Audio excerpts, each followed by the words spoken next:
Yeah, you are most welcome, our viewers, our subscribers, our fans, our supporters. This is Africa 24, and my name is Jeff Boro. I am going to be your host today. I want you to join me on the comment section to put down your views. And also, if you want to join us in the show, I am going to put the link there so that you can join.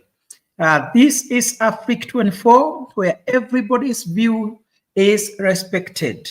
We do shows and we let people discuss what they have in mind. So you are most welcome. Thank you so much, those that are joining. We're going to be here for around two good hours. So you are most welcome. And I'm continuing to wish you a happy new year. We are hoping as Africa 24 that this year will be better than last year. We saw many things happen last year. Some of them were good things, others were unpleasant. We saw how the Gen Z's movement was crushed last year. I am hoping that this year will be a better year where we will not have to lose anybody because of politics.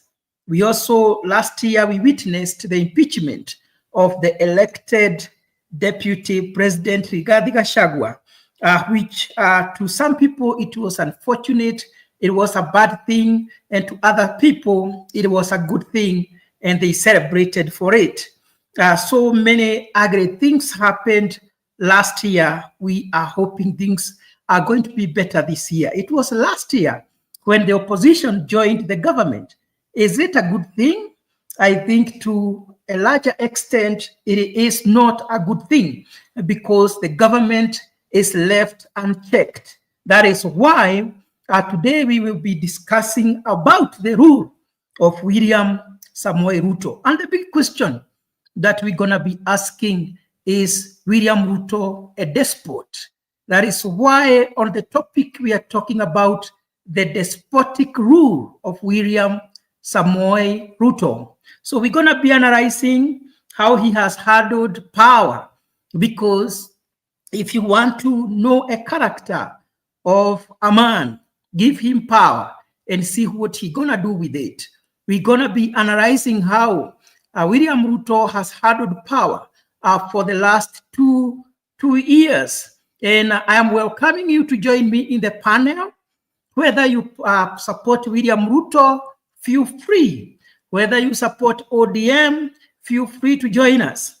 Whether you support the movement of Kalonzo Musyoka, you are free to join us. Whether you are a supporter of Rigathi Gachagua, you are free also to join us. Let me put down the link on the comment section so that we may have a beautiful discussion here. My panelists are going to join shortly. They are coming. We are waiting for Mzalendo and the team, and we are going to have a very beautiful show today. So if you want to join us, feel free to do it. We always respect people's views. So long as whatever we discuss here, we do it respectfully. That is how we desire to do our things. We don't lean on any political party as Africa 24. Individuals might have their views. We let them air whatever they have in mind without fear or favor. This is the only show that accommodates all people. And we don't get irritated for what you have to say. We respect your views. We let you point out what you have in mind, whether it is pleasant to me or not. And that is how it is supposed to be. So today, we're going to be discussing about the despotic rule of William Samoei Ruto. Who is a despot? A despot is someone or a leader who exercises absolute power. Remember, we say that absolute power collapses absolutely.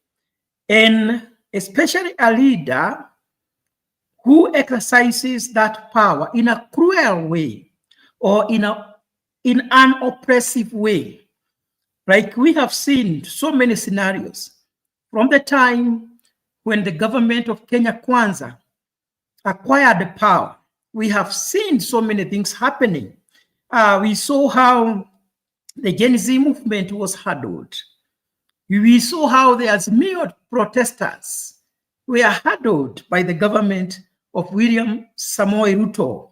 Remember, even Uhuru Kenyatta, when he was being accused of sponsoring demonstrations because of the love of the Kenya Kwanza government, he had run away to UK for almost a month. Those are the things today we're going to be analyzing.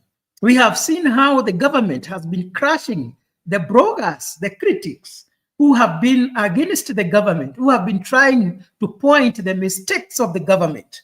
Those are the things we are going to be handling here. And that is why in the big question we are asking ourselves, is William Ruto a despotic leader?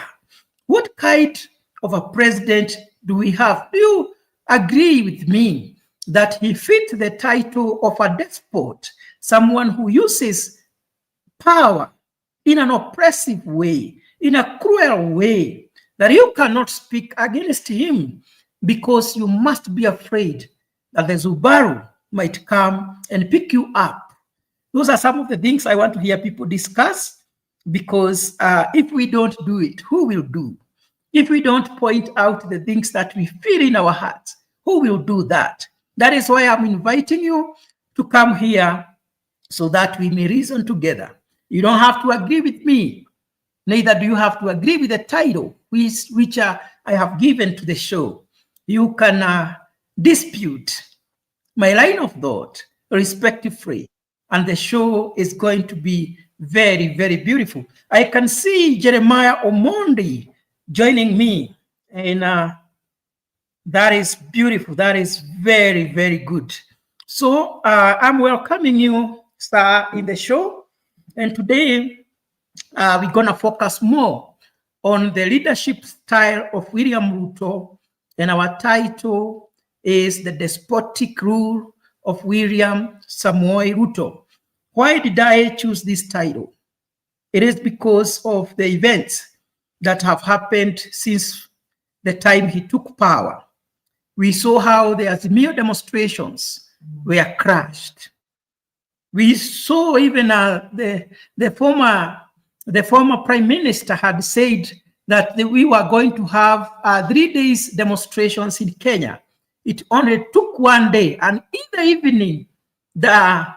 evening, he had called off the demonstrations because of the wrath of the government, because of the crashing that were happening between the police and the people.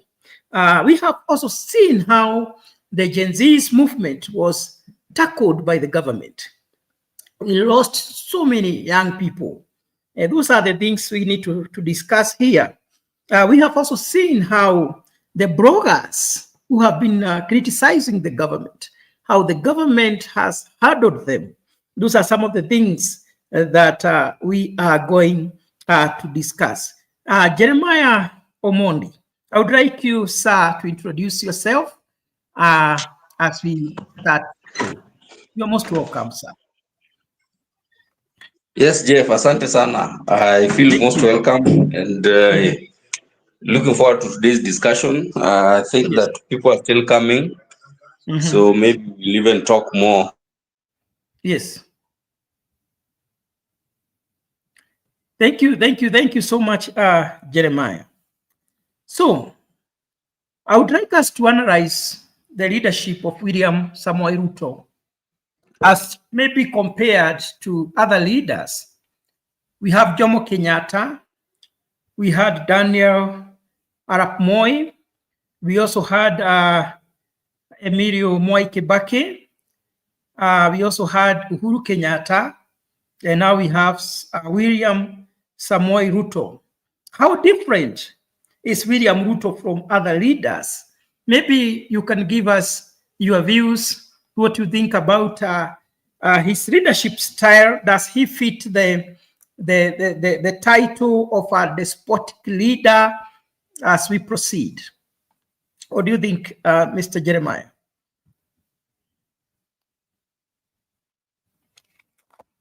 Anyway, you are muted. Yes, I've unmuted. Yes. I don't think that he has reached a place where he earns the title or deserves the title of a despot yet. I Yes. think that would probably be a little bit far-fetched at the moment, but it is very fast moving in the right direction to get there. He's is moving very fast in the direction of being, given that, unfanciable title. Yes. I think that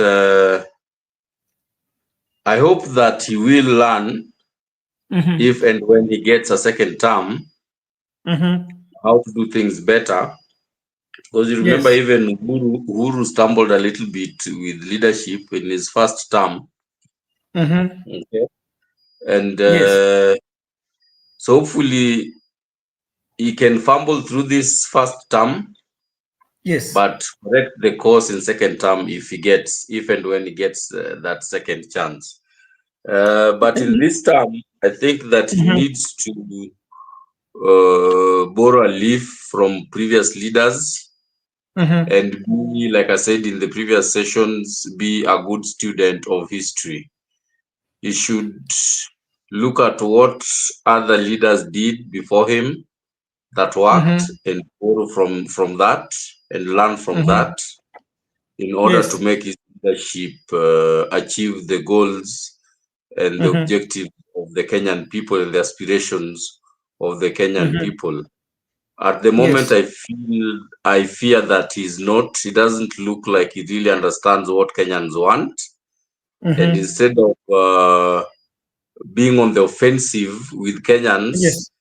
by achieving what he promised Kenyans, he is being on the defensive by Yes. attacking and killing Kenyans who voice their concerns about his leadership.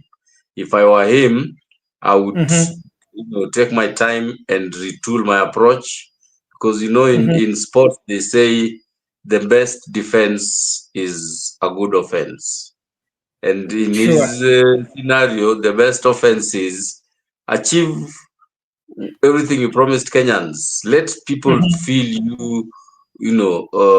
working for them. Let people see results of your activities, and Yes.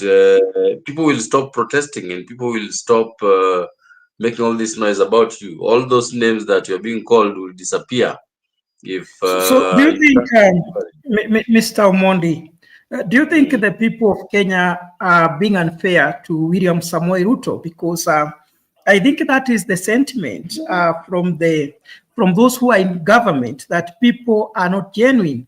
They're just being unfair to the government, criticizing the government even when the government is doing the right thing. What is your take on that? No, there is no way that can be true. There is no way. Kenyans are just asking for things that they wanted in the leadership that was coming after Uhuru. They have every right to demand anything and everything they want from the government within the law. And Yes. if somebody says that Kenyans are being unfair to the president, I think that is somebody who is utterly misinformed. Kenyans have Yes. every right to demand everything that they're demanding from the government. And it's the work of the government to ensure that it answers those demands and meets the aspirations of Kenyans. If the government fails to do that and the Kenyans uprise against the said government, the government Yes. shouldn't say Kenyans are being unfair to it. If the term unfair does not apply in this scenario, generally, let me say that. So if the government, which is being led by William Samoei Ruto, has decided, instead of listening to the people, those who voice negatively from what the government is saying, they are crushed. Others are abducted. Others are killed. Do you still think this leader does not fit the title of being a despot? Because when we talk of a despotic leader, it's someone who is misusing power, using power in a cruel way, in an oppressive way, to silence those of different views. That if I think the government is not performing well and I talk about it, I have to be silenced. That if I dare to protest, I should be worried because the next day I can disappear. Because it seems that is what is happening. And I want us to think on to analyze how William Ruto handled the Azimio demonstrations. They were dissatisfied with how the elections were handled, and they wanted to air their views. There were demonstrations all over, and how he tackled them. I know you remember, it was very bad, to the extent that the former president had even to run away from Kenya for some time in order for the anger of the president to subside. Yeah? So this is, to me, I think William Ruto fits the title of a despotic leader. Because if he does not fit that title, then who fits in that title? Because the things that we have seen happening, they are very unfortunate. That sometimes we have seen people disappear. And even the government is not telling us who is kidnapping these people.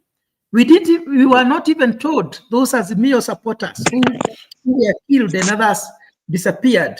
Nobody was put into jail. Nobody was prosecuted for such mistakes. Even during the Gen Zs, we lost so many young people. Can you imagine Jeremiah, even today? Nobody has told us who had dumped dead bodies in the dam.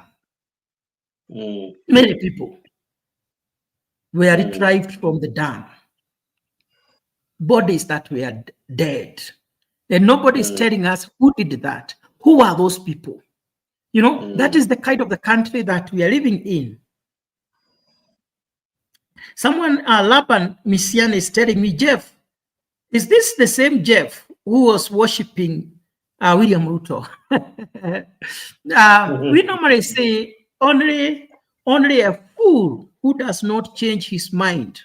Because if Omondi, I am supporting you today, and tomorrow what you are doing, I don't agree with it, I don't have to support you. I'll change my mind. You know? I agree. Yes, sir. I agree. I mean, despot, in its definition, right? Yes. Is a ruler who has absolute power and uses that absolute power to oppress his subjects. Yeah. Yes. Now, I think that this is my opinion, there is a threshold that someone has to reach for them to be justifiably called a despot. And as much as Ruto is bad, in my opinion, I think he hasn't reached that point, because the threshold of being a despot. Yes, we still have the rule of law, right? He doesn't have absolute power. He's just abusing his powers that he has, but he doesn't wield absolute power. But of course, yes, he's oppressing his people. So I think that I think that there's a threshold that maybe somebody needs to reach to really be called a despot. I feel that Ruto hasn't reached there, but like I said, he's moving very fast in that direction, and it won't be long. Yeah, he's headed in that direction, and it probably won't be long before he gets there. But for now, he's a cruel leader. He's a dictator, And Mm-hmm. I think that He is cruel. He something is a needs to change. dictator. He is a Yes. dictator. Mm, And in your statement, you have said that we still have the rule of law. yes. Maybe we can say to what extent? Because maybe to a lesser or to a greater extent, we have the rule of law. It all depends on how you would like to analyze it. Because if people are disappearing, if people are being killed, and we don't know who are killing them, because Mm, nobody has the right whatsoever to terminate mm, someone's life. So we cannot say that we have the rule of law when people mm, are being abducted, people are disappearing, some of them forever, they don't resurface again, others are found dead, and the government is not able to account what is happening. Then mm, I think to some extent we can say we don't have the rule of law. We have even seen a situation whereby the government officials, like the leaders in the police service, are being summoned mm, by the court, and they refuse to go. They refuse to appear. We cannot be saying we have the rule of law when that law is not obeyed by everyone. You know, and we have been mm. joined by Mzalendo. Mzalendo, you can unmute yourself and you introduce yourself to our viewers, because we have so many people who are watching us across the globe. And our viewers, remember to subscribe to Afric 24. Those that are watching us in our sister channel, Motebei TV, remember also to subscribe to Afric 24 so that I can be in a position to see your comments. So when you have not subscribed to both of them, I will not be able to see your comment. And I want to see your comment so that I may read it and know what you have in mind. Those that want to join us, please do it on the link on the comment section, and you are most welcome. Mzarendo, the floor is yours. Thank you, Jeff. And I know many of you know me as Mzalendo, apart Yes. from Jeremy, who calls me Nick all the time, because we grew up Mhm. together. Now, Yes. I want to thank you guys for just having the time to discuss about Kenyan politics and what is happening in our country lately. I mean, Yes. it is it's what we call uzalendo, patriotism, and Mhm. the love for our country. And that's why we want good governance in Kenya and to place Yes. the right leaders in position. So, Mhm. having said that, I was just following the topic today, and Mhm. it comes to my mind that William Ruto indeed is a deposit. He has he has he has Mhm. crushed ODM political party into Mhm. submission, and you can Mhm. see them singing William Ruto in each Mhm. and every political gathering or space that you find them. So Yes. it is something that he has done systematically, and that's why I say Mzalendo, William just a Ruto. minute. Just a Yes. minute, Mzalendo. Are you able to put Joram in the show? Is he in the show? I'm trying to Oh, put okay, him. okay. Let me Just do that. Mm. let me add him. Hmm. Yes. So Yeah. what I was saying Mhm. is that William Ruto has been successful in doing what he does best. Yes. Yeah, and what he does best is divide and rule Mm-hmm. tactics. What Moi used to do in his days, he has Mm-hmm. successfully crushed the ODM political party into submission, Mm-hmm. with giving them the bait of AU and all that. Now he controls parliament. He started Mm-hmm. by buying the MPs in parliament and managed to get all of them in his fold. Mm-hmm. Now he successfully eliminated Gachagua, who was his biggest threat politically. Right Mm-hmm. now, in the politics of Kenya, the way it is, The only threat that now is emerging as a threat to Ruto's legitimacy as a president is Gachagua and the faction of Gen Zs.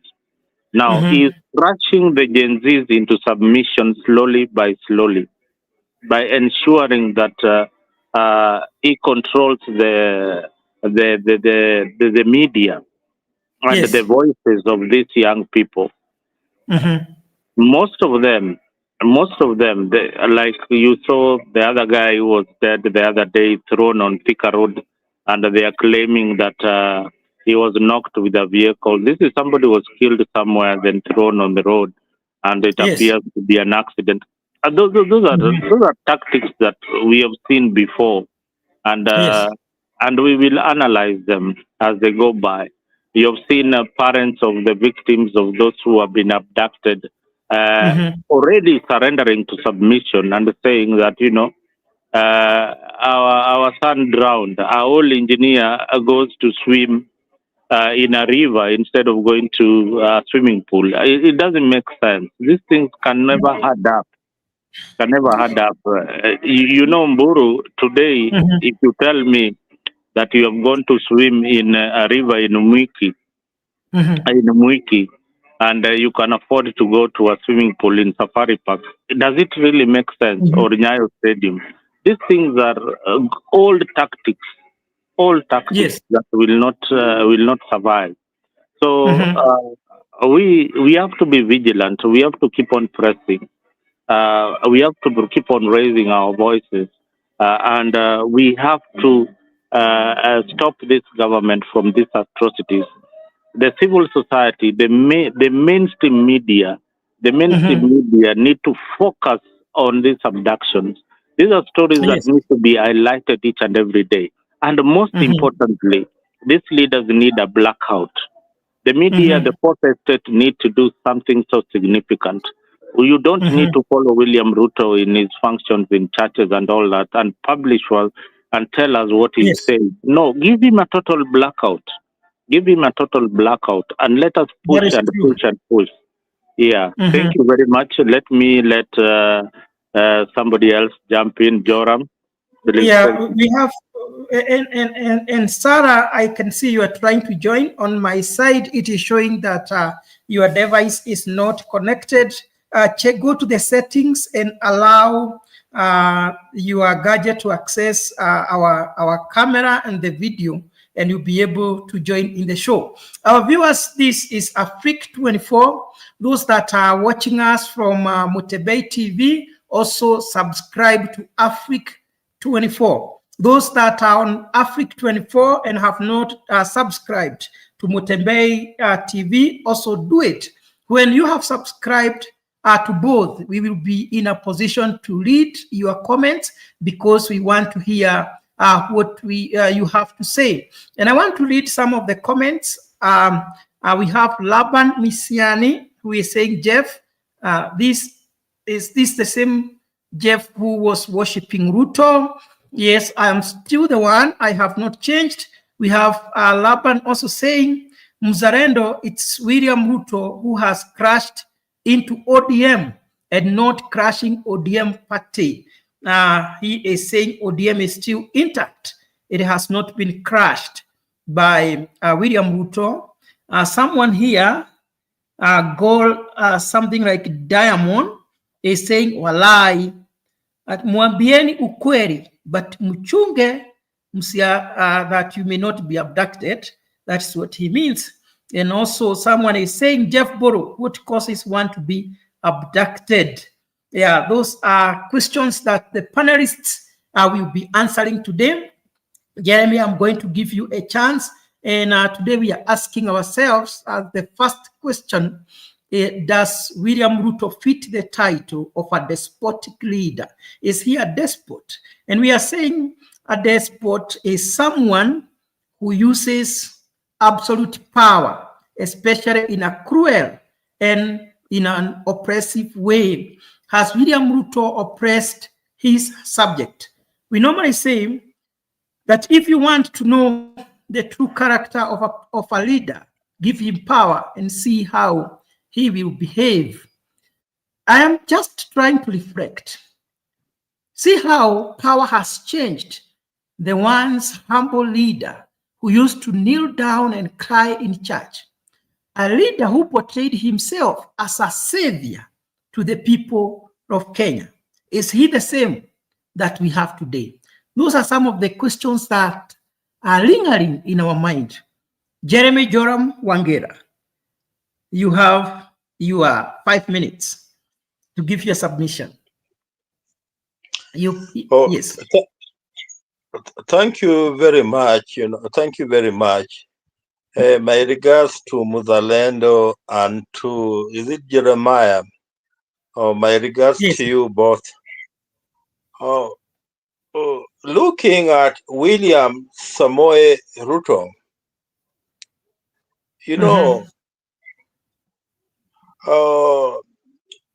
they say that, there is what we call the traces of the blood. So, I'll talk about, the traces of the political blood. Because, William Samoe Ruto was a political child of Daniel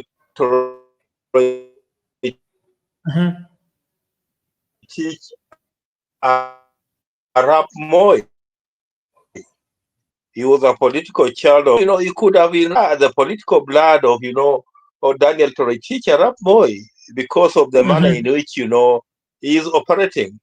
First, look. And I think your internet is look at you. Samoe Ruto doing exactly the same.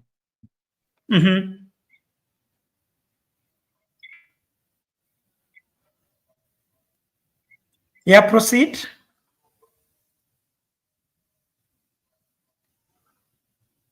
Yeah, I think your internet is not very good. Just like, Daniel Toroitich Arap Moi, who used to...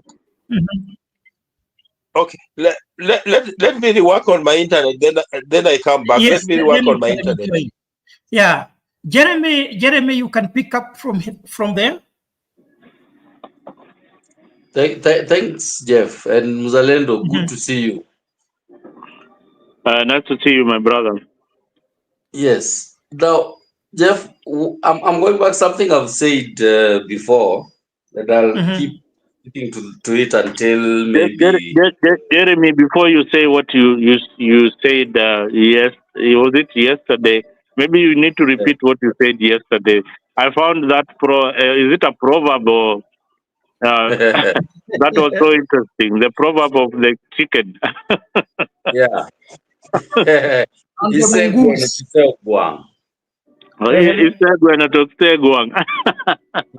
So that bears to be very true.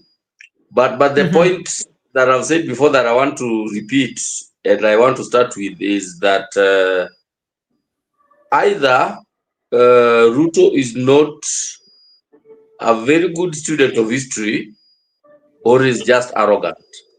Sometimes I think both of those are true. Because you see, if you remember the way the ICC case went, right? If you followed it, you realize that investigations went far, far back, 2-3 years before the elections. And that is how somebody like Sang, the radio presenter, got himself in trouble. Now, at some point, if this government keeps going the way it's going, things are going to go to a head. Things are going to get tough, and we might find ourselves in a situation where we are facing the ICC and things like that when he's out of government or things like that. Yes. The way his people are speaking now, people like Sudi, engineer, people like Kamket, they're literally saying that we are killing these boys because these boys are playing around with the government. And the government is not supposed to be playing. That is exactly what those people are telling Kenyans now. If Ruto was a smart person and he learns from history, he should be telling those guys, yeah? As much as we know that whatever these people are doing, he knows what they are doing. They cannot do it without him sanctioning it. Yes. He should be very careful. We know for a fact that it's the government that is doing all these abductions and killings. Otherwise, if they are not doing it, then they need to get us who is this person who is doing these abductions and killings. But the president people are really confessing to the fact that they are the ones, it's the government that is doing this. We have to really find a way to put our message across regardless of what threats lay ahead. You know, for me, Jeremiah, I don't think the government should be giving Kenyans excuses and trying to say that they are not involved. What they should be telling us, if they are not the ones who are abducting Kenyans, they should be in a position to tell us who is doing it. Yes. Because they are the government. If they cannot do that, then they should not be in government. They should pack and go. As simple as that. Now, away from that, there has been speculation that there is a fallout between Kidiki. Rumors has been saying that there is a conflict between Kidiki and the president. What do you have to say about that? Even somebody on the social media, many people were saying that Kidiki was slapped by Farouk. I don't know how true or such information is, but I would also like us to discuss that. We saw that Kidiki was not even in the burial of Moses Wetangula's mother.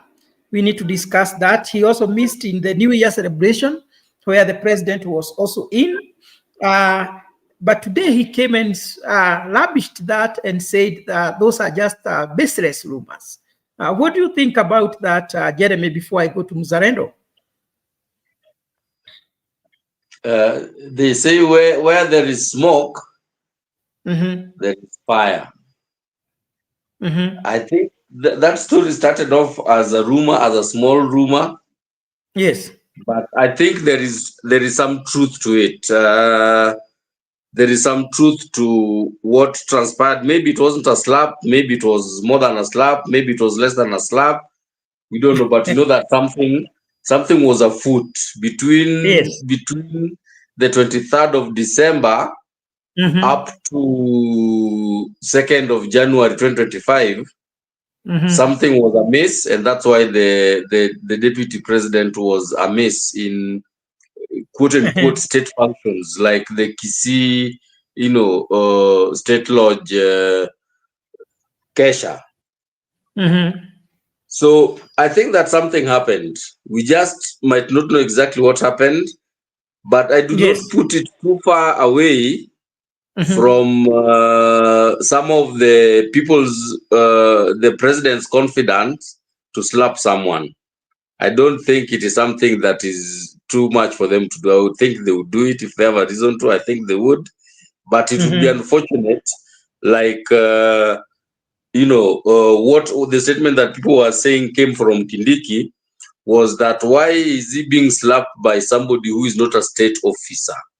Right? Because the individual that is supposedly the person who slapped Kindiki was neither voted into office by any Kenyan, is not employed by the Kenyan government in any capacity. He's just a close friend of the president. So wow. I think that it would be very unfortunate if really that happened, that a non-state officer can slap a state officer in a state, space like the State House and things like that. There was somewhere where leaders, the political leaders were speaking, and they were talking about Farouk and how powerful this man is, though he doesn't have any office. But before you meet the president, he has to authorize. He has to say who does what in government and such kind of things. Is it necessary to have such people in the government? During the time of Moi, we had to be what? Total man. who was very, very powerful. He was feared. Uhuru was not having such a man. Moi had such a person. Kibaki was not having such a person.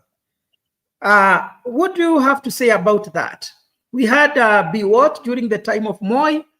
Now we have Farouk, whom we cannot say specifically what he does. But even the people in the government, they fear him so much. Do we need such a person? What is the work of Farouk?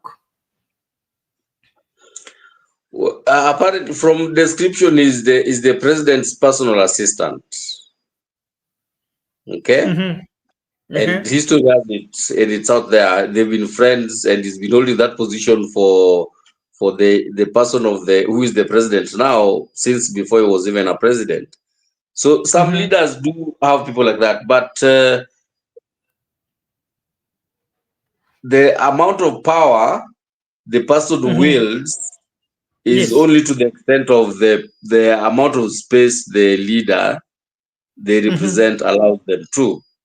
And that is why somebody like Kibaki didn't, because he would not understand how do you have somebody who is my personal assistant sitting even in serious cabinet meetings and being briefed on national security matters, because Kibaki understands what it takes to run a nation, what it takes to be a government, what it means to be a government. And that's why he didn't have that. Uhuru, on the other hand, had one. I'm just forgetting his name. What's his name? I'll remember his name, but he did have one. Although but he was not so powerful. What Uhuru did was that he got the person to be employed, and I think even ran for MP or something. I'm going to get his name here shortly. He was called to. I'm forgetting his name. Yeah, but of course he wasn't as powerful as Farouk. And like you said, Boy had his, but he put his to be MPs. They got into elective positions, and they would wield those powers, and it could be sort of justified because they are state officials. So this one, Farouk is a new one. It's a different animal. It's a monster that we don't know, but it's amongst us. It's one that we have to deal with. Because somebody that even no one dares face him except the president himself. That's true. Before I go to Muzareda, we're gonna take a minute break, then we come back.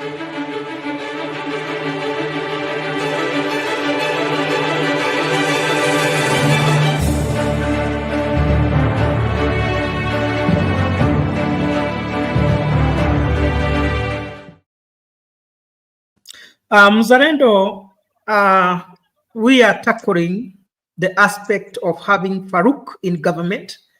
Someone we are not aware what are his roles. Specifically, we don't know what he does, but he is feared, the most feared man in the government of William Samoei Ruto. What do you have to say about that, Mzalendo? I think it's unfortunate, but just as I said in earlier programs, that there are people behind power in each and every political candidate. We saw in Moi's regime, and Wangira put it very, very nicely that this is a student of Daniel Toreti Arap Moi. And he had to he had to use Moi's tactics to survive in politics. And if you've seen clips coming from Rift Valley, the leaders, the leader from Marakwet, no, from Baringo, said it, we ruled this country for 24 years. Yeah, and there is a way we know how to do it, and we do it best. For 24 years, you had to abide by what?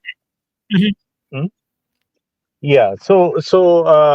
Moi had to be And what? Mzalendo, Hmm? there has. Hmm? Proceed. Yeah, I said Moi had Nicholas Biwott as Proceed. his. We can hear you. Are you hearing me? Yes. I was saying that Yes, I can hear you. Can you hear me clearly? yeah, I can hear you clearly. Moi had Nicholas Biwott as his closest ally and the one person to do the dirty job for him. So and he succeeded for 24 years with the total man as he was branded. So the total man was very, very successful in ensuring that any detractors in the Moise regime or his agenda and philosophy adhered to the Nyayo philosophy. He recruited people in Nyanza, notably, he recruited people like Olo Aringo.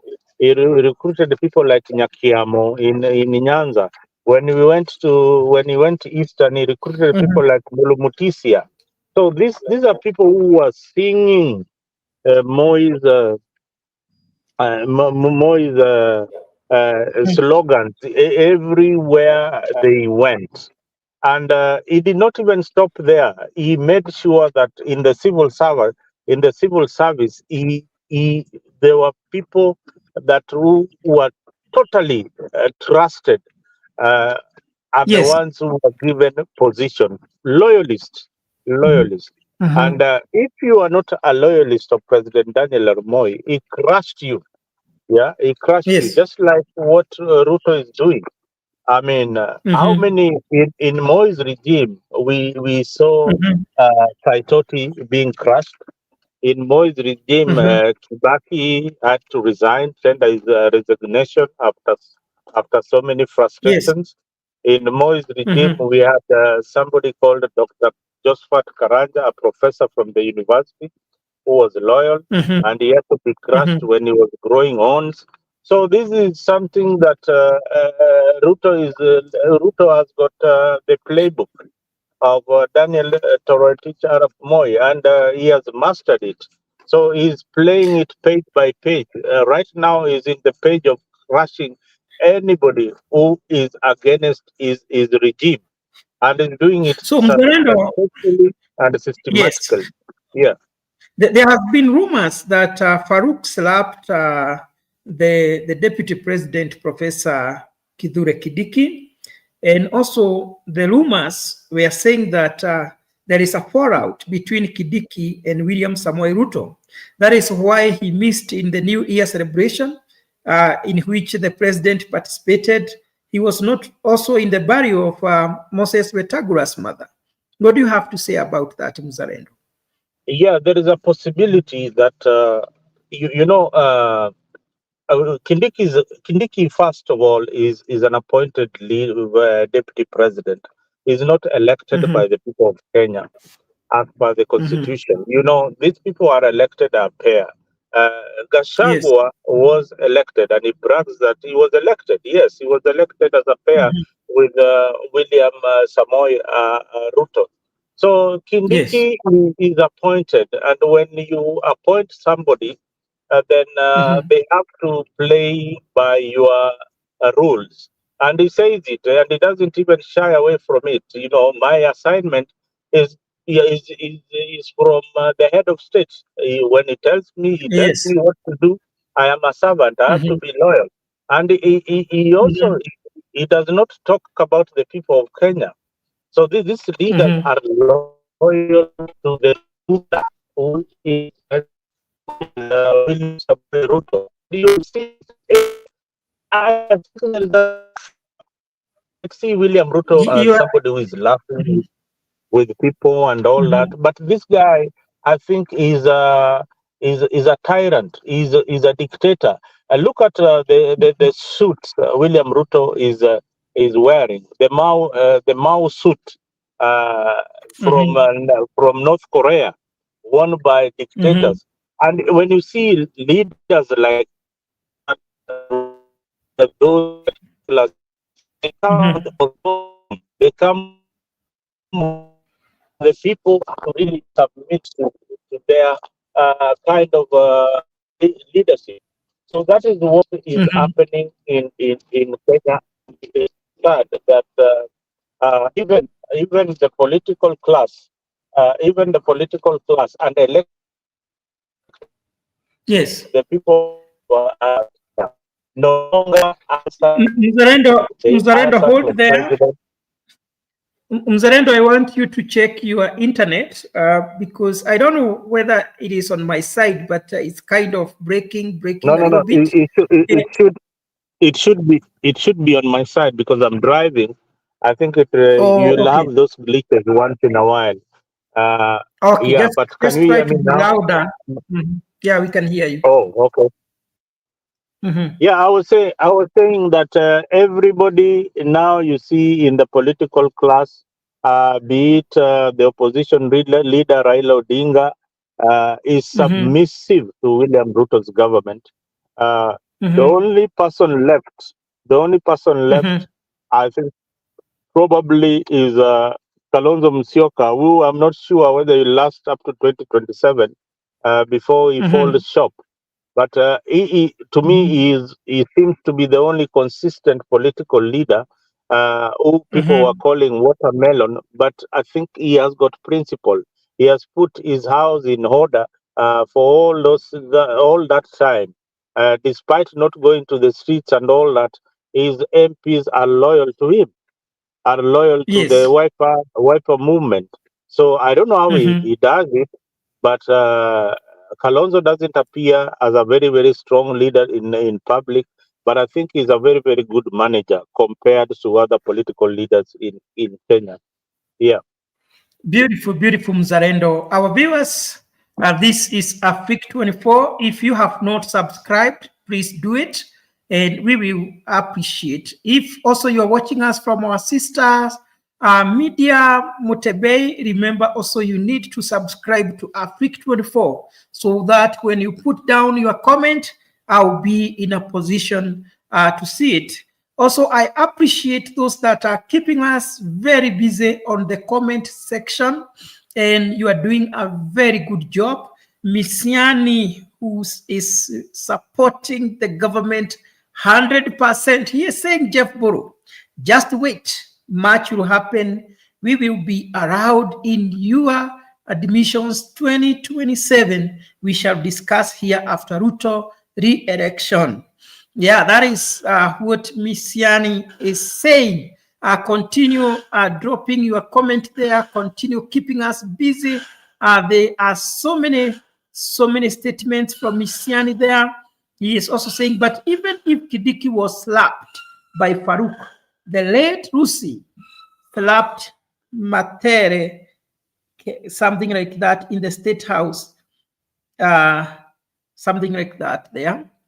Yeah, continue putting down your comment. We will appreciate. If you want to join, whether you are supporting the government or opposition, whichever party, this show is neutral. You are free to speak. You are free to give whatever you have in mind. And that makes Afrique 24 very special because we let people speak freely without fear or favor, so long as you do it respectfully. Even in the comment section, just write down what you have in mind, and we will appreciate. Now, I want us to go to another topic, the Mount Kenya factor, the Mount Kenya politics. William Ruto, I heard Mzarendo here mention about divide and rule policy. And I think now the president has realized this is the only thing that is remaining for him to do to Mount Kenya, so that at least they can get some votes. Will William Ruto succeed in dividing Mount Kenya? We have seen already, we have the one team being led by the former Deputy President Rigathi Gachagua, who actually, according to my analysis right now, Gachagua has taken around 85% of Central Kenya support. But the president, after realizing what is happening on the ground, he is not prepared to lose his backyard, his political base that supported him with almost 90% of the vote that he got. I think the president is so much afraid that he has brought so many people from central Kenya into his government. We have seen him bring in Mwangi wa Iria. We have seen him bring in Mutahi Kagwe. We have seen Kabogo. We have seen him visit the former president. And I have seen so many comments from the people of central Kenya. They are saying it doesn't matter how many positions you are going to give to the Kikuyu people. They are saying we are not boarding. Jeremiah, will William Ruto succeed in dividing Mount Kenya? Is he going to maintain this political base? What is your view on this? Thanks, Jeff. In my observation, Ruto doesn't have to just divide Mount Kenya. Mm-hmm. He also has to isolate them. Mm-hmm. So in his strategy, he has to take away some of those votes, but then also he has to isolate the central voting bloc. Remember the thing people used to say of 42 against 1 in 2007? That should be the sort of strategy that he's looking at, and I know that's what he's going to try to do. Now, at this moment, Gachagua can make all the noise he wants. But let me tell you, and former President Uhuru Kenyatta can tell you this much. All political leaders in Central, from the Murima part of the country, they have an economic powerhouse that pushes them, that empowers them, that drives them, that they represent in government. At this moment, those powerhouses are still quiet. But the disquiet that I've had is that they are not comfortable with Gashagua's rhetoric. These individual billionaires and groupings of these individuals are not comfortable with Gachagua. They want to let him run out and make noise. When the time comes, those guys will come out and make a stand. If they make a stand to support Gachagua, which is probably not very likely, Gachagua might still have some space in Central. If they go up against him, because they would love to be in government, right? As much as they feel betrayed by this guy now, they could be given some backdoor dealings that will let them feel comfortable in doing business with this guy, despite the difference in opinion by the common wananchi, the voters. And if that machinery comes and starts working for Ruto in one way or another, just to take up 60% or 40% or 30% of the Murima votes is all Ruto need. That is all he will need in 2027. Doesn't have to get the whole block as such. Him, if he gets even 30%, it will be fine. And I think to that extent, he's not very concerned so much about what Gachagua does now. He knows where he will hit Gachagua. You have made a very good submission here that William Ruto does not have only to divide Mount Kenya, which we call the divide and rule policy. He has also to isolate them, of which I have seen. I know you are saying that basing on the statements that the leaders who are leaning on his side are making, even in the political rallies, that how comes leadership has been coming from one side of the nation and such kind of things. And those are the kind of talks that were happening before the 2027 elections. But Exactly. Jeremiah, I would like to ask you a question. Do you think in this era, William Ruto is likely to make the same mistake that we made into 2027? You remember the repercussion of what happened after the people of Kenya tried to isolate one community, and the politics was going, it is now 41 against 1. I remember we lost more than 1,000 lives, and millions of people were displaced from their homes. And the crashes happened mostly in the Rift Valley, where I'm one of those people who visited the evictees in Tororo. I went to Tororo refugee camp, and I saw the sufferings of the people. I saw the bitterness that were with the people. I remember it was such a mistake that even made William Ruto to be sent to The Hague. Is he likely to make the same mistake? Has he not learned? Have we not learned? Not just William Ruto. What do you have to say about that? I like the way you finished that. Yes. We learned. And remember, I've said this from the very first sessions or episodes of this program that I don't think that Ruto is a good student of history. Yes. That gives you an answer there, right there. One. And then two, crime is omitted either by omission or by commission. Yes. Ruto might try to avoid the 442 versus 1 scenario like we had in 2007. But due to his actions, that might just happen without him planning that is what he wants to do. So that is possible because, like I said, he doesn't just need to divide the Mount Kenya voting bloc. He has to isolate them. Yes. So that they are running their own race on their own, right? Yes. And the rest of the Kenyans are running. And that is something very easy to do. Like you said, if you look at ODM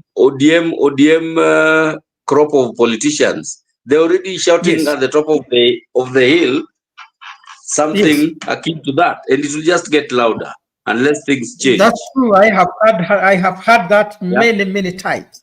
But exactly. I also want to bring the aspect of remember Uhuru Kenyatta was trying to separate the Kikuyus from supporting William Ruto, and the people of Central Kenya defied the former president. They said, no, we have become one with the people of Rift Valley, and we are not going to follow you even if you are our leader.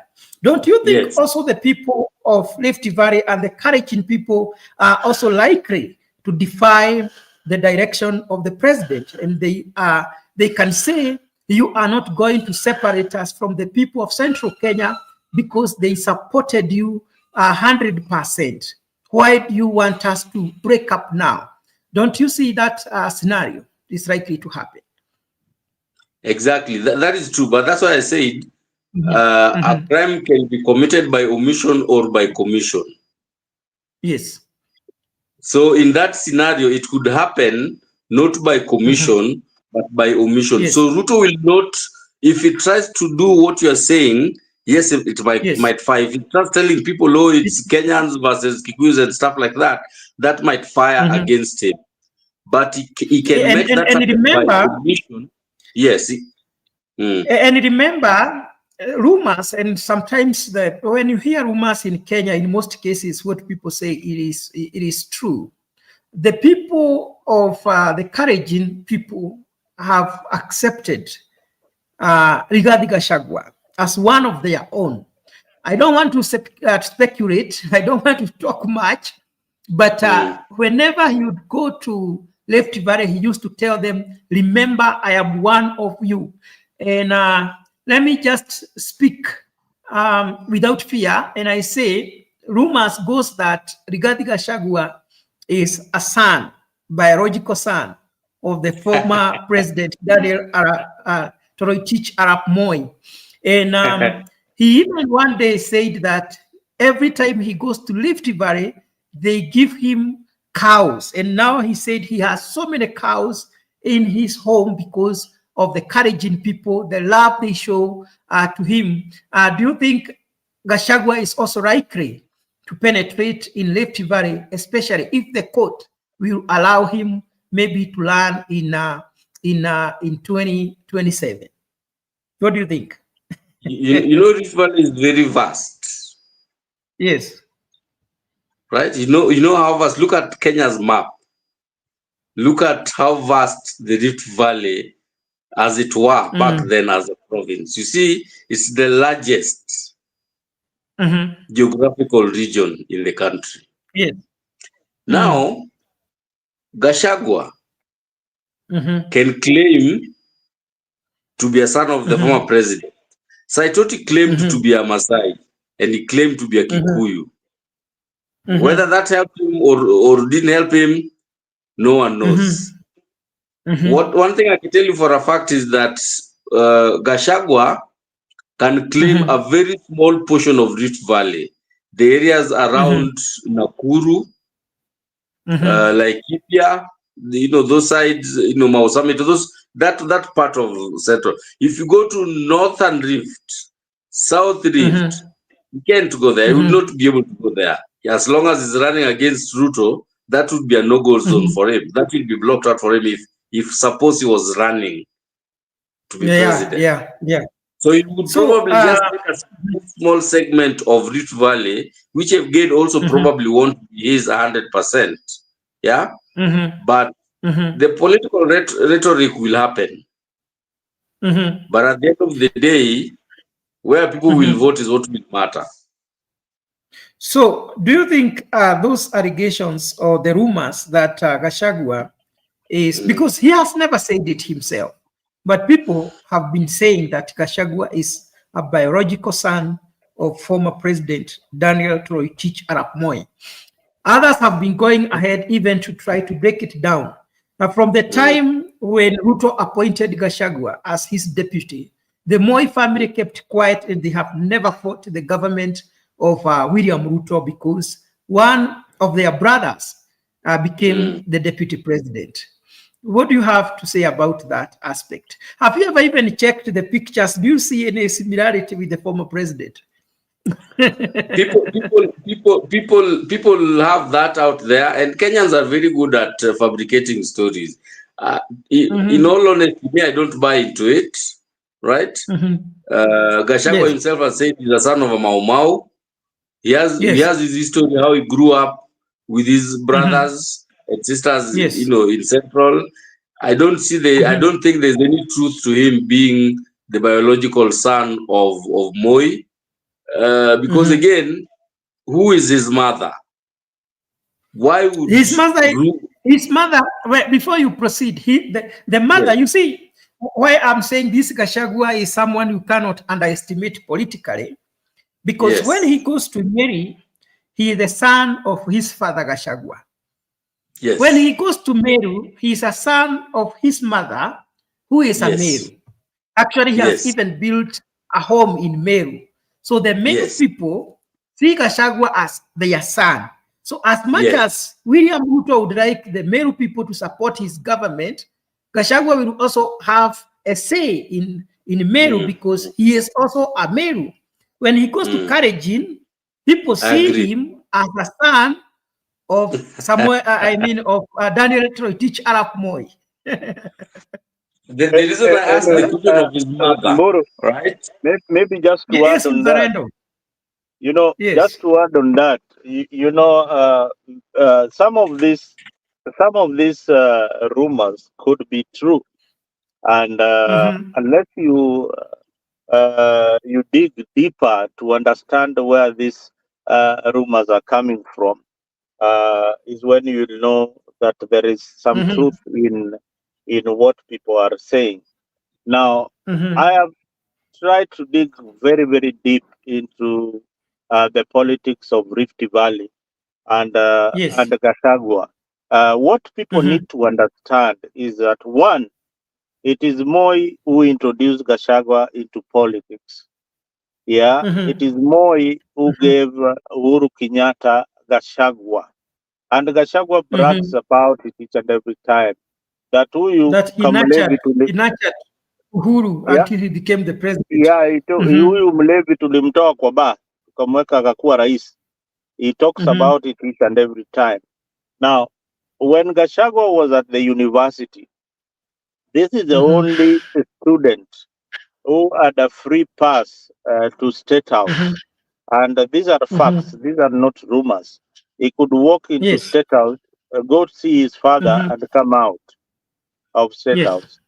Yeah. Now, about what Jeremy was alluding that, you know, when you make a lady pregnant, when you make a lady pregnant, they can be married Yes. to Tell another us. man. They can be married to another man, and that man will Yes. father will father the child. Yeah, until they become adults. This has happened in many homes, and that is You know, why. Mzarendo, today I had a discussion with some people here, and they were saying that Moi had so many children outside the marriage. That's why he was not even staying with the wife. So there are so many people that Moi had, so many children that Moi had gotten with other women who were not his wife. And I think the speculation that we hear that also Gachagua is a biological son of Moi could be Yeah, true. and you Because see, have you ever you checked? see, Have you ever even listened to you the know, accent of Gachagua? you know what I need just to add it what you just said. You know, Moi had a wife called Leah. Moi's wife was called Leah. If you read that Leah's story, She was Leah called was Len. she was called Leah. She was called Leah, or what was her name? Moi's wife, Len. Lena. Lena, the mother to Gideon.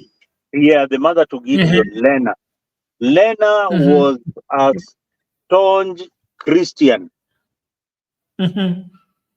Yani, these are people who wale, you know, like they were communicating with God each and every time, and could not tolerate any nonsense like, you know, more promiscuity of President Daniel Arap Moi, and that is why they separated. You get that right? That is the reason why they separated with the Yes. wife. Yes. So Moi continued with his old habits until he died. So what you are saying that he had many girlfriends, that is true. There was a lot of rumors that the headmistress or the principals of many girls' schools were his girlfriends, and he used to make some stopovers and all that. That was all true about President Daniel Arap Moi.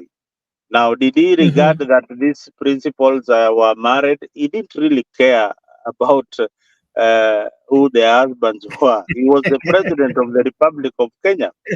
Yeah, Yes. and he could take anything that he wanted. Now, his son, Gideon Moi, you know, Gideon Moi is married to a very beautiful lady. You know how they got married to this lady? No, tell us. Rumors has it he spotted this girl on TV on a commercial, and he said, "This is what I want. Hii ndio kitu nataka, hii huyu." And it was delivered to him. So when you have got power, there are things that come along with power. Some of it is garbage. Other things are women that come along with Yes. the power that you have. So you can command Mburu's wife if they are not principled. I want to see you in my office. They will come. Any And your wife is principle, gone. and it is gone. Even just for a night, even for a few hours, they Especially are gone. nowadays, people don't have principles. They go for money. If you don't have Yeah, money, my boyfriend. nowadays life is all about how much you are making. People don't really care. If your wife brings you that kind of money, then you are okay with whatever she's doing. Continue doing that business, madam. It is bringing us a lot of money, and it is making us comfortable. So, But before Zarendo, you, I want us to go. I want us to go back to the topic. Do you think William Ruto will succeed? You are the one who introduced the aspect of the divide and rule policy. Do you think he's gonna succeed in subdividing Mount Kenya? I told you what William is doing. William Yes. is a shrewd politician and is very smart.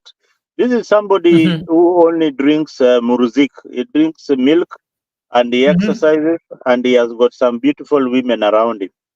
So he is good at what he does. So he thinks about any move that will be beneficial to him. He thinks about every other move of any other politician. Now, Yes. why he has to divide Mount Kenya and ensure that Mount Kenya remain intact is simple. Yes. For simple reason. When Mount Kenya, and you see, you have been alluding to this fact that Gachagua can run in 2027.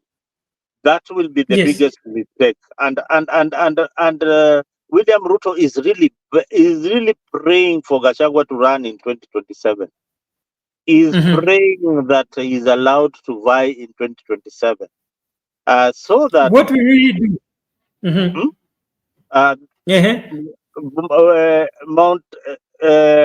Other tribes will not vote for Gachagua, Kikuyu president in 2027. That is out. And Kikuyu need to think beyond that. They need not to play to this gallery. That in 2027 they can lead the country. That is out. That is what Ruto wants everybody else to believe, that Gachagua wants to run in 2027 and it's launching. And they will be praying very hard that he is chosen as the presidential candidate for the opposition side. But I think Gachagua is too smart for that. All that they need in order to counter the divide and rule is also Gachagua and his team, because seemingly Gachagua, Kalonzo are the only strong oppositions to Ruto's regime regarding the politics of the day and possibly the Gen Zs. So, before I forget the line of thoughts, now you have said it would be a big mistake if Gachagua runs. And we know very well, to become the president of Kenya, all you need is to have the majority votes. Don't you think the Mount Kenya has what Mutahi Gunyi calls the tyranny of numbers? And the combination of central Kenya, and this time around, if Gachagua decides to run because they are bitter with William Ruto for betrayal, and the people of central Kenya, what they hate most is betrayal. That is why you saw they were punishing Uhuru for betraying Ruto, who was not one of them. And people are angered by how Ruto has mistreated one of them. So if they are to vote, they will vote for, if Gachagua runs, they will vote 100% for Gachagua. And that time maybe they will be working with the Kalonzo Musyoka, the Kaba vote. So the combination of the Kaba votes and the central Kenya or the Kikuyu votes plus few votes from other areas, do you know, they are enough to make someone the president in Kenya? No. That is not enough. That is not enough. That is not enough. Yes. A Kikuyu candidacy brings animosity. It brings the memory of 2007. It brings up so many other things. It now justifies William Ruto. Yeah, it justifies William Ruto's position. So when a Kikuyu runs, remember Mzalendo, after Kibaki, people had said there is no way we can have another Kikuyu as a president. But Uhuru became the president. Right? Just like people are saying, oh, we cannot have another Kikuyu as the president. No. Can't it happen the same way? The scenario is different between after Kibaki and now. When Kibaki came in, Uhuru and Ruto were facing a similar circumstance, like, the ICC. That was the common factor Yes. joining the people of Rift Valley and the people of Central. Mhm. Now, these are the Yes. two tyrannies that Mutahi Ngunyi was talking about. Now, is there a Mhm. tyranny? Is there a tyranny between the Kikuyu and the Kamba community? There is no tyranny there. In Kenya, to be Why the do you think president, there is no tyranny? Okay, let's wait, do some wait. Let me analysis. Let's do some give you the numbers, mathematics. because we Yes. have to give you Yes. the numbers. You have to get the Go ahead. numbers so that you can get the Go facts. ahead. Otherwise, you'll Yes. be talking about a population without facts. Mhm. So, Yes. to be the president of the Republic of Kenya, to simplify Mm. it for you, you need at least 23 counties or 22 counties backing you. Give me Yes. where those 23 counties will come from Central and Mhm. from Eastern Kenya. Mhm. Then you'll find that Mhm. they don't have that mathematics. Now, the But mathematics remember that our leaders. Remember just our wait, leaders the go where there mathematics are votes. the Mhm. mathematics that only works for Central at this other point Mhm. is that to have somebody else running as Mhm. president and they backing him Mhm. up. Now, the fact Mhm. that there will be another somebody else running as president and not Gashagwa, uh, Mhm. that can give them that leverage Mhm. of becoming the president of the Republic of Kenya. And listen, Mhm. listen carefully. Mhm. Yes. Yes. The only way to beat Ruto Mhm. without Mhm. struggling, and that is why people are so bitter with Natembea. If Mhm. the Luya, with all their dialects, can have unity, the Luya Mhm. are the second The largest second largest community. Mhm. voting bloc. If you are Mhm. talking about numbers, they are the second largest voting bloc. The Kikuyus are Yes. number one, Luya number two, Mm. number three, Mm. Kalenjin, number four, Mm. Luo, number five, Mm. Kambas, Mm. the Mm. number six, Mijikenda Mm. community, people from the coast. But you know Those are the Luya community, they are not tribal. That is why they divide their votes. Raila Odinga has really penetrated in Western Kenya. And also, even Uhuru Kenyatta gets some good votes from there. I used to get good votes from there. Do you think they can just vote as a bloc? you see, the Luyas have never been united to vote for a particular candidate. You get that right. That is Yes. why they split their Mhm. votes. The Bukusus Mhm. vote in a certain direction. These other people from Mhm. Kakamega, they vote for ODM and all that. They have Yes. never been united. Now, this is the Mhm. most dangerous lot Yeah. that the government Yes. needs to get rid of completely and Yes. divide them completely. And William Ruto will be spending more time in Western Mhm. to ensure that Mhm. Matembea does not get this Tawe movement political party registered and get his act Mhm. together and ensure that they separate them completely with Gachagua Kalonzo. Because if So you see the combination will be Natembea, will be Eugene Wamarwa, Karonzo, Gashagua, and other leaders that are likely to join that movement. Don't you think that they will be able to kick Ruto out of power?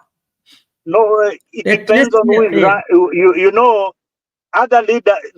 What is important in Kenya is who is running for the president. Mhm. Who is running for the president in your movement? From which tribe? Yes. From which voting bloc? From which you What if don't it is Karonzo? What if it Kalonzo is they comes decide from we are going to support listen, Karonzo? that's the same way you put a Luo in Gashagua's camp and you say, Mhm. okay, let me give Gladys Wanga, for example, to run for Mm. presidency in Gashagua's camp. That Mhm. is not a winning formula. Uh-huh. It is a popular formula, but it's not a winning formula. You don't get the numbers. Mhm. You're already picking Mhm. number four in the tribal metrics to become Mhm. Mhm. your number one. There is a larger voting bloc.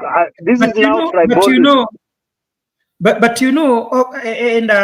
Okay, it's unfortunate that we can't talk about the politics of Kenya without discussing about tribes.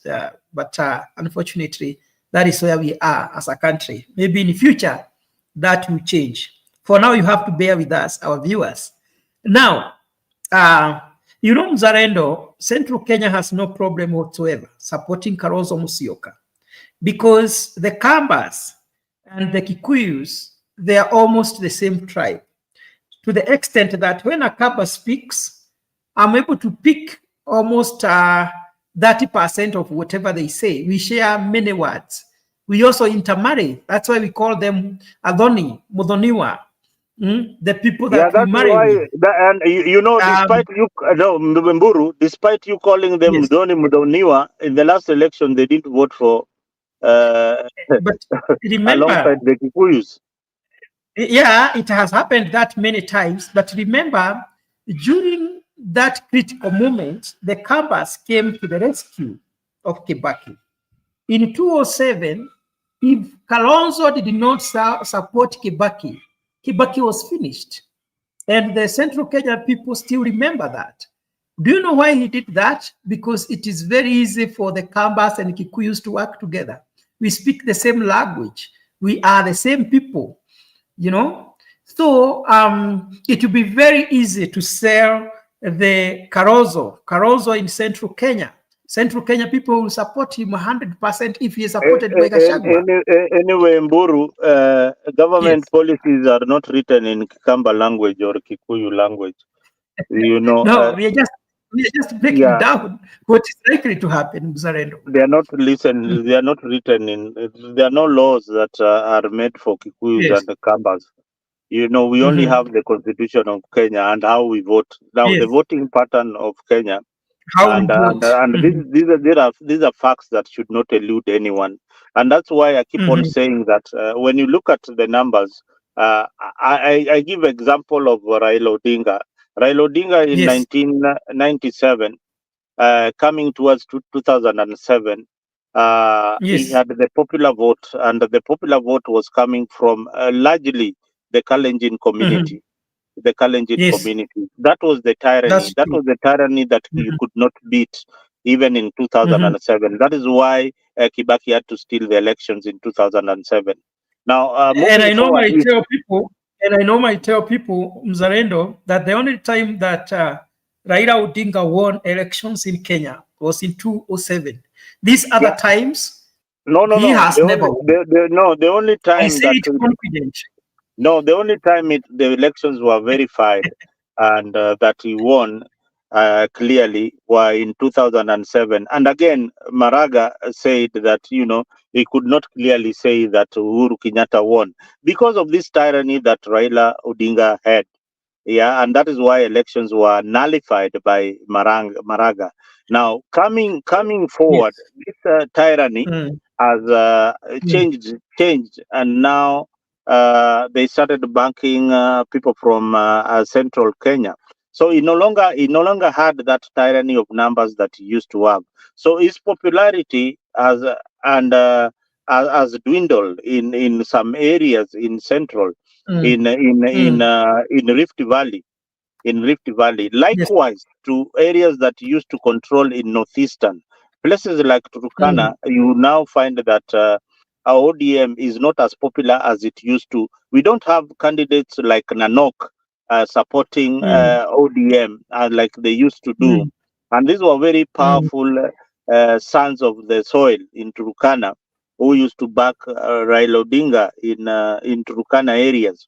Now, likewise to the people of Pokot, we had people like Pogisho coming up and supporting the government of Mwai Kibaki, and later on we had other leaders emerging. So every other election comes with its challenges. Now in 2027, the challenges of elections will be, now we have a new constituency.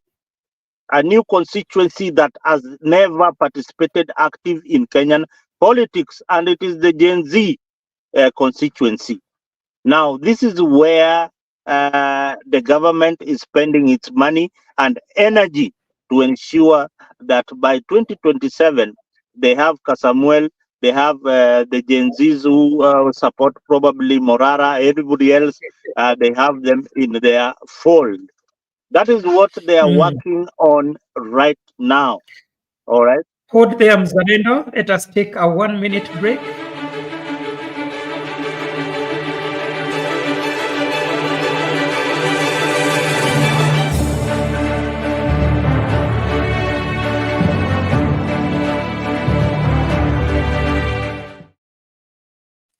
Wow, our viewers, the seat is becoming very, very hot here. You have heard what Mzalendo has to say about what is likely to happen in 2027. And I want to go to Jeremiah Omondi, but I have to remind you, our viewers, make sure you subscribe to Africa 24. Even if you're watching us in our sister TV, Mutembei TV, make sure you also subscribe to Africa 24 so that we'll be in a position to see your name. You'll be in a position to see who has been watching. Put down your like, make sure you subscribe, put down your comment, and I'll be in a position to bring your comment in the screen, and everybody will be able to see. Those who support us in diaspora, in the United States, in UK, in Austria, in Canada, we appreciate. And those who are keeping us very busy on the comment section, just know that we appreciate so much. Wafula J is saying, you are very wrong. In 2002, the Luyas voted as a bloc under the NAC government. That is when they supported Kibaki. So Jeremiah Omondi, I want you to proceed from where Mzalendo stopped. You heard what I said about Kalonzo, that with the support of Central Kenya is likely to give Kalonzo between 6 to 7 million votes. Plus, Gachagua told Kalonzo to work very hard to make sure that all people who are under the age of 18 register to vote, so that at least he can have 4 million votes. With the Central Kenya and Eastern, he is likely to get 10 million votes, then get support from other places. And that's how they are planning to make Kalonzo Musyoka the next president of Kenya in 2027. What do you think about that, Jeremiah? Thanks, Jeff. This is my analysis of the future of Kenya. I really like the statistical and numbers-driven analysis by Mzalendo, and he's right by a mile. Statistically and mathematically, he's very, very right. And Jeff, you're also right in what we've just finished saying about what will happen so that Kalonzo becomes the president. The only thing I think both of you are missing is the reality of who, whether it's Kalonzo, whether it's Gachagua, whether it's Raila, the person they will be running against. Okay? I do not see ever in this Kenya where no matter how by a landslide we win, I don't see a scenario where whatever electoral body that will be in place at that time would not announce the incumbent as the president. I've said this a lot of times, and I stick to it, and I think it's what's going to happen. No matter and before what, you proceed, before you proceed, I would like you to tell us, what do you think Ruto have or will be having that Uhuru was not having? Uhuru was the incumbent, and he was supporting Raila Odinga 100%. He had everything. He had all the government. He had all the support of the Raila Odinga camp. He was also campaigning for him. He had everything, but he had to let William Ruto become the president. Don't you think William Ruto is not special in any way?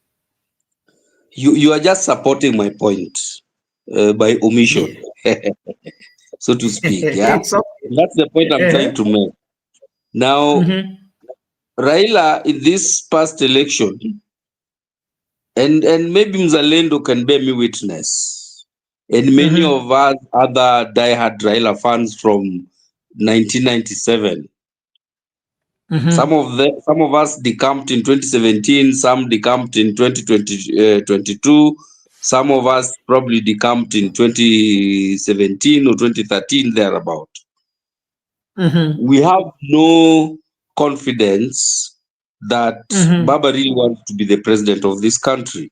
So whatever happened in 2002, that loss, in a proper analysis, would be attributed to the failures of the ODM part segment of that movement in doing their part. Are you talking of 2002 or 2007? 2002. Yeah.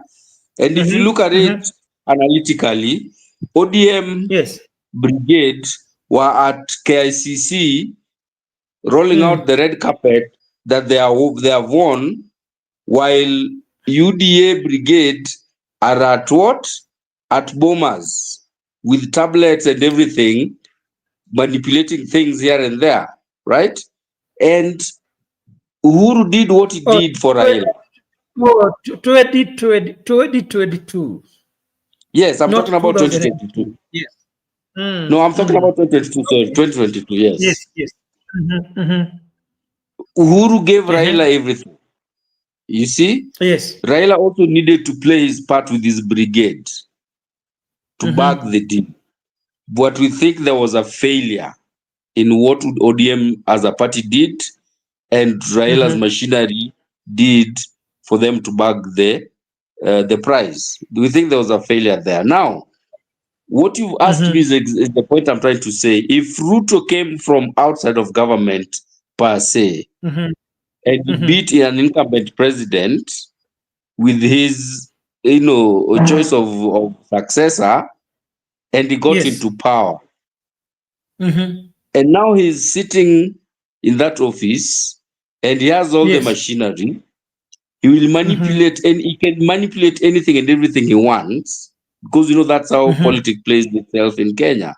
What in your wildest dream makes you think that Ruto, at the end of the 2027 elections, would go to to Kasarani and hand over the instruments of power to somebody else peacefully? Do you see anything in Ruto's character or behavior or personality that makes you think he would do such a thing even if he lost? I don't see it. And it's not very difficult. And it's not difficult. Let me just finish. Jeff, just let me finish. Okay? Yes. Proceed. You can do all the maths and the calculations that Mzalendo put forth. At the end of the day, who matters is who counts the votes, not who casts the votes. Okay? Yes. There's a very good reason why there are challenges with constituting the IEBC commission as we speak right now. Already very, very illegal. And what I think Ruto will do, and this is the best case scenario for Kenya. This is the best case scenario that I see. What Ruto will need to do, no matter how big of a margin he's beaten by, all he'll need to do is ensure that IEBC or whoever body will be there at that time pronounces him as the winner, awards him the certificate of the winner, and even proceed and swear him in at night the way Kibaki was sworn in. Then once he has done that, which we know he can do, regardless of how much Kenyans are killing themselves, because we know in his character, he doesn't care whether you people kill yourselves. He wouldn't care. But the Constitution, stipulates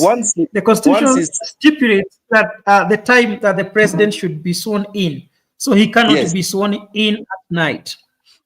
Was that clause in the Constitution during Kibaki's time?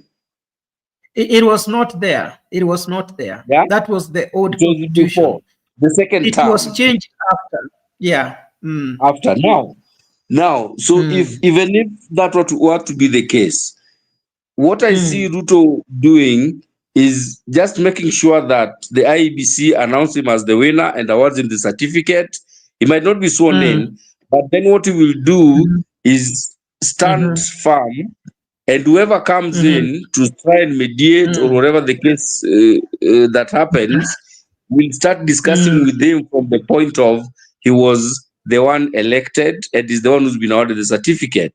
Then they start discussing whoever comes to negotiate. Because for people to fight, I think he doesn't care who fight. Yes. But remember, according to the Maraga ruling, and also the ruling that was there the other day of the current Chief Justice, is that the elections are done and are finished at the polling station. So it is not just a matter of announcing Ruto as the winner. It is a matter of knowing each polling station voted this way, and these were the numbers, and these are the people who won. Today, it is not very easy to manipulate the elections in Kenya because you just need to have people monitor your votes at the polling station.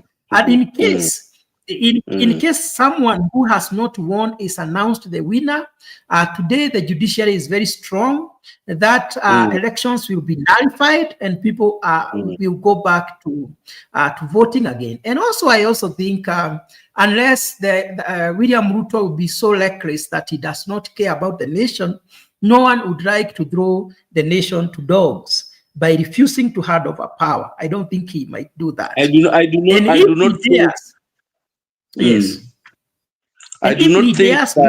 in his character. I don't think it's in his character to hand over that easily, especially with the people around him. And I know. For me, despite and in spite of all the numbers that can be looked at, I do not see a scenario where Ruto hands over power peacefully to somebody else at Kasarani. I don't see that. Wow. Thank you so much for your submission. Mzalendo, you have heard what Jeremiah Omode has said, that William Ruto cannot hand over power even if he is defeated by anybody else. The best case scenario is you would go for a government of national unity, a coalition of government of sorts with him as the president. That is what we will work at if the worst comes to the worst. Mzalendo, what do you have to say about that? Do you agree? You are muted, sir. Oh, yeah, Mzalendo is trying to join again. I don't know what's going on here. Let me bring him in. Great. Mzalendo, you have heard what Jeremiah Omode had to say, and you have kicked out of the show. You have brought him back. Now, that William Ruto will not accept to hand over power, even if he is defeated. What do you have to say about that before we go to anything else? You know, this is an old school of thought. So much has changed. This election in 2027 will be driven with a lot of technology, and there'll be a lot of pressure. I can assure you, each and every results at the polling station will be verified at the polling station and documented by video evidence, unless William Ruto shuts down the internet. If he shuts down the internet, then he will win the election. But if he does not shut down the internet, he will not win this election. That one I can tell you. Take to any bank, cooperative bank, Barclays, if it's still there, or Standard, you get some good loan. If the internet will be alive in 2027, William Ruto is not going to win the election. But I know there's a bigger plan to shut the internet down, and that way they will win the elections. But if they rig, these are the scenarios. If they rig the election, then you will have a country that is ungovernable. You must rig each and every member of parliament. You must rig members of the Senate, and you also must rig the county assemblies. With the emergence of if this young generation and the boomers can come together and organize the election in a manner that they want to win, and not just rhetoric, that they want to win, then they can win the election. And it is done at the grassroots level. The recruitment ought to have started by now. It is not just enough to go on the streets and protest. It is enough. Yes. You have to be organized. But just back to Jeremy's point about 2022 elections. Raila lost elections by design. You know, Jeremy said that, and I agree with him that Baba did not want to win the election. He only wants to participate in the elections, but not to win the election. So participating in the election and winning are different things. Yeah. Yes. You can imagine with all the instruments of power, we still lost the elections in 2022. Uhuru backing us with all his money. Yet they could not know the most fundamental aspect of an election is that you need to have agents at each and every polling station to ensure that you safeguard your votes. Then they come up with some reasoning that, you know, we don't really have to safeguard our votes.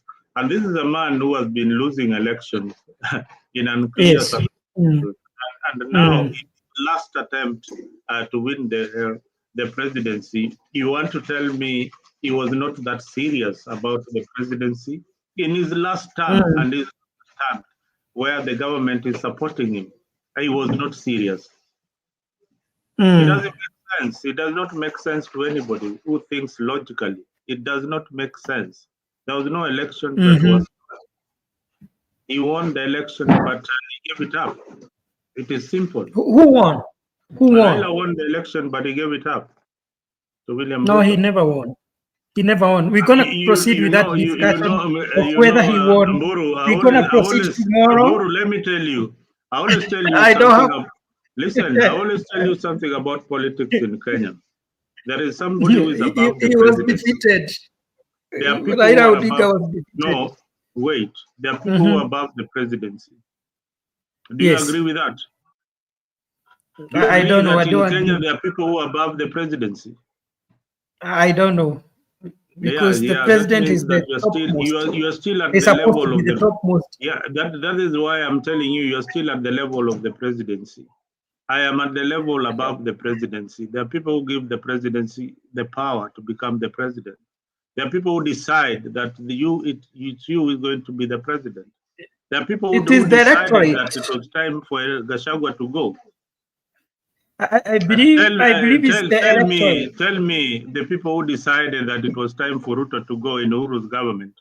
Tell me the reason why. What was the reason behind Uhuru kicking out Ruto? It is just bitterness and selfishness because they don't want to share. What selfishness? These guys were united. These guys have been united. They have faced criminal charges at the ICC, the highest level. Wamepanda ndege each and every time wakienda Hague, wakakuja wakachukua serikali. This guy handed, I mean, that was a unity of purpose for them to fight the ICC. But before we proceed, Mzalendo, I want to answer the question of Wafula J, who is saying that the question should be, can Kalonzo inspire the numbers? And I know he meant the numbers from Central Kenya and Eastern, mostly because that will be his stronghold. And Wafula, especially in Central Kenya right now, the people are already inspired. They don't have to be inspired by Kalonzo to vote against Ruto. They will be voting to punish Ruto for mistreating Gachagua. That will be one of the largest inspiration from Central Kenya. So he just need to inspire his people or other areas. But Central Kenya, Gachagua decides. Let me finish. Let me finish, sir. Yes. No, Yeah, I hear you. to stop. I want to correct you on something. No, before you correct me, let me a finish. minute. No, let me finish, then I'll let you proceed. Please, tafadhali. You are the moderator. I'm a panelist, so allow me. Okay, proceed. That mindset of voting for somebody to punish another is the mindset that the Central Kenya voters had in the last election. Yes. They were voting for Ruto to punish Uhuru. What happened? Because of the sympathy. If that mentality proceeds, then Central Kenya is still going to make the same mistake again, that you are voting in so and so because you want to punish so and so. That is wrong. So I'm just giving you the reality on the ground and what is likely to happen, and that will be the greatest inspiration. That you mishandled Gachagua, you mistreated Gachagua, you humiliated him. We kept quiet. We didn't throw stones. We didn't go to the streets. But on the ballot, we cannot be together with you. And the Central Kenya people, they have a culture. They have a way in which they do things. One, they don't support two people at the same time. That is why they had to drop Uhuru completely when they were supporting Ruto. In the same manner, it doesn't matter whom the president is going to pick. They will support Gachagua to the end. And whoever will be picked by Gachagua, if he will not be running as the president, that is the person they are going to support. Remember, we had very powerful people like Wangari Maathai. We had very powerful people in politics in Central Kenya who were loved by the people, like Martha Karua, Kyunjuri. There was a time they were very popular. They didn't even have to campaign in their regions. But when they defied Kibaki, who was seen as the leader of Central Kenya, up to date, those people have been trying to go back to politics, to their positions. They have never gone back to where they were. That is how Central Kenya acts, unless that has changed. So William Ruto right now, I can tell you for sure, because I am on the ground. I've been on the ground. I'm listening to what people are saying. He has made a very serious mistake. We can talk of someone like the Maina Jenga factor. Remember, Maina Jenga has not been supporting anyone from Central Kenya. He has been supporting Raila Odinga. Maina Jenga and all these other leaders, the Kimani Ichung'was, the Mutahi Kagwe, the Kidiki, the Kabogos, the Uhurus combined, they can only give William Ruto around 1 million votes, but all other votes will go to whoever will be supported by Rigathi Gachagua. That is an honest analysis from the ground. So I want us to give our final remarks. We have been here for quite some time so that we may wind up, because whatever has the beginning must have an end. We start with Jeremiah, and then Mzalendo is going to give his closing remarks. And our viewers, we really appreciate, continue to support, to follow, to like, and subscribe to Afrique 24, where we speak without fear or favor. We are a neutral TV show, and we let everybody air his or her views. Jeremiah, your final remarks. We're going to proceed tomorrow. Your final remarks, sir. It's very unfortunate where Kenya are with this current administration. Like I said at the beginning, this president is moving very fast in the direction of a notable despot. Unless something happens, he's heading in that direction. The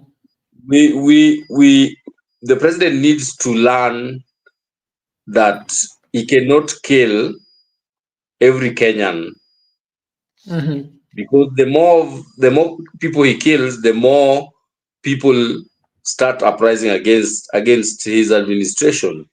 The first I learned that, the better for him.